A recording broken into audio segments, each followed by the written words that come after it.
এটা খুবই অবাক লাগে, যেটা হচ্ছে বাংলাদেশের নারী ক্রিকেট দল যারা আমাদেরকে এত অর্জন এনে দিয়েছে, তারা যেখানে কাজ করেন সেই জায়গাটা আসলে সেফ নয়। যে এই হ্যারাসমেন্ট জিনিসটাকে এতটাই নর্মালাইজ করে ফেলা হয়েছে যে এটা এখন কোনো প্রতিরোধ হয় না, কোনো প্রতিকার হয় না, কোনো বিচার হয় না। ঢাকা ইউনিভার্সিটির ক্যাম্পাসের মধ্যেই টিএসসিতে একবার আমি এরকম একটা সিচুয়েশন ফেস করেছি যেখানে একজন ছেলে আমাকে হ্যারাস করেছে। যে এক জাহানারা আলম নয়, এখানে আরও অনেকগুলা মেয়ে আছে যারা হয়তো বা এইগুলার ফেস করেছে, কিন্তু তারা মান সম্মানের ভয়ে বলতে পারে না। সেক্সুয়াল হ্যারাসমেন্ট বা নারীর প্রতি যে সহিংসতা, এই ব্যাপারগুলো আসলে নতুন না। আর এমন না যে হচ্ছে শুধুমাত্র ক্রিকেটারের সঙ্গে হয়েছে। আমার কাছে মনে হয় যে নারীরা আসলে প্রতিটা অ্যাসপেক্টে, প্রতিটা জায়গায় যারা কাজ করে সবাই এখানে আসলে এই প্রবলেমগুলো ফেস করে। সেটা হতে পারে বাসে, হতে পারে তাদের শিক্ষা প্রতিষ্ঠানে কিংবা কাজের জায়গায়। তো আমার কাছে প্রথমত এটা খুবই অবাক লাগে, যেটা হচ্ছে বাংলাদেশের নারী ক্রিকেট দল যারা আমাদেরকে এত অর্জন এনে দিয়েছে, তারা যেখানে কাজ করেন সেই জায়গাটা আসলে সেফ নয়। এবং তাদের ওখানকার যে সেক্সুয়াল কমিটিটা গঠন করা হয়েছে এখন তদন্তের জন্য, এই কমিটিটা আসলে আরও সক্রিয় হওয়া উচিত ছিল প্রথম থেকেই, তাহলে আসলে এই ঘটনাগুলো ঘটতো না। সামগ্রিকভাবে আমি বলবো যে আমি চাইবো যে এমন একটা দৃষ্টান্তমূলক শাস্তি হোক, অ্যাটলিস্ট তদন্তটা ঠিকমতো হোক। কারণ সেক্সুয়াল হ্যারাসমেন্টের যেই ক্লেমটা, এটা অনেক বড় একটা ক্লেম, এবং এটা যদি হয়ে থাকে সেক্ষেত্রে শাস্তি যেমন জরুরি, তেমনি যদি এটা হয়তো অভিযোগই থাকে বা আসলে এটা হয়েছে কিনা সেটা দেখার অনেক বড় একটা ব্যাপার আছে। আমি বলবো তদন্তটা হওয়ার অনেক অনেক জরুরি। আমি বলবো তদন্ত হওয়ার পর যদি প্রমাণিত হয়, সেই ক্ষেত্রে আমার কাছে মনে হয় যে দৃষ্টান্তমূলক শাস্তি হওয়া উচিত, যাতে পরবর্তীতে কেউ আসলে এরকম কোনো কাজ করার সুযোগ না পায়। এবং এখান থেকে আসলে একটা উদাহরণ তৈরি হওয়া উচিত বলে আমি মনে করি। প্রথমে আমি এটার নিন্দা জানাচ্ছি।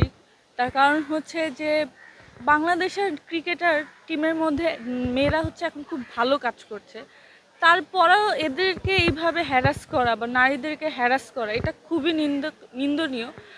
আর নারীদের এই হ্যারাসমেন্ট শুধু বিসিবিতে না, ঘর থেকে শুরু করে মাঠ পর্যায়ে সকল জায়গায় আছে।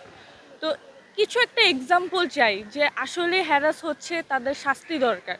যে তদন্ত কমিটিটা হয়েছে, আমি চাই যে এটা একটা সুস্থ বিচার বা একটা সুস্থ তদন্ত হোক। হয়তো ওনার কথা এখন শুনলে অনেকে হয়তো ভাবছেন যে হয়তো ভুল বলছে বা মিথ্যা বলছে, কিন্তু আসলে হ্যারাসমেন্ট প্রতিটা নারী প্রতি সময়ে সব জায়গায় হয়ে থাকে। এমন বিষয় না যে এটা কেউ, অনেক সময় আমি এমন ঘটনা দেখেছি যেখানে বলা হয় যে একজন নারী তার ফেমের জন্য অথবা কোনো কিছু হাসিল করার জন্য বলছেন যে তিনি হ্যারাসমেন্টের শিকার হয়েছেন। এই হ্যারাসমেন্ট আমরা হচ্ছে বাস থেকে শুরু করে ইভেন আমাদের নিজস্ব বাসায়ও অনেক সময় অনেকে সেফ না। দেখা যাচ্ছে যে নারীদেরকে নিজেদের বাড়ির মধ্যেই নিজের খুব ক্লোজ কেউ হ্যারাস করছে।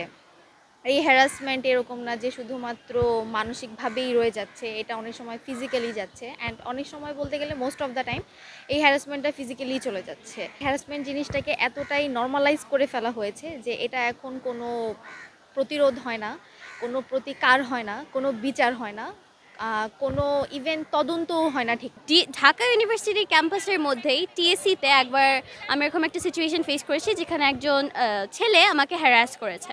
সো আই উইল জাস্ট সে যে this is very disappointing but it's not surprising যে এত ঘন ঘন হচ্ছে। আসলে কেউই শকড না, ওইটাও এক ক্ষেত্রে ওইটাও ডিসঅ্যাপয়েন্টিং যে কেউ শক হচ্ছে না। এত বড় একটা বিষয় নিয়েও কেউ কিছু বলছে না, কেউ খুব বেশি আলাদাভাবে দেখছে না, যে এটা তো প্রায়ই হয়। এই সেক্সুয়াল যে হ্যারাসমেন্টটা হচ্ছে বা হয়েছে, এটা এমন না যে আজকেই হয়েছে।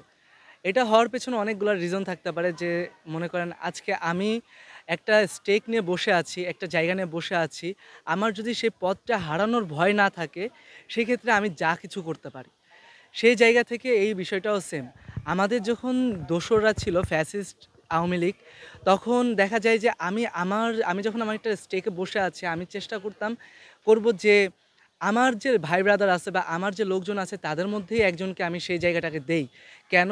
দেখা যাবে যে এটা হতে পারে টাকা পয়সার জন্য, এটা হতে পারে আমি আমার ভারত্ব বজায় রাখবো যে সব লোক আমার থাকবে। সেই জায়গা থেকে আমি তো আমার সেই লোকটাকে বের করে দিব না।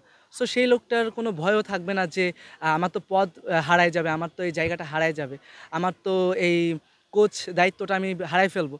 সো আমার যদি সেই ভয়টা না থাকে, সেক্ষেত্রে তো আমি যা কিছুই করব। এটা আপনি একটু খোঁজ নিয়ে দেখবেন, অবশ্যই আমি এটা দাবির সাথে বলতে পারি যে এক জাহানারা আলম নয়, এখানে আরও অনেকগুলা মেয়ে আছে যারা হয়তো বা এইগুলার ফেস করেছে, কিন্তু তারা মান সম্মানের ভয়ে বলতে পারে না।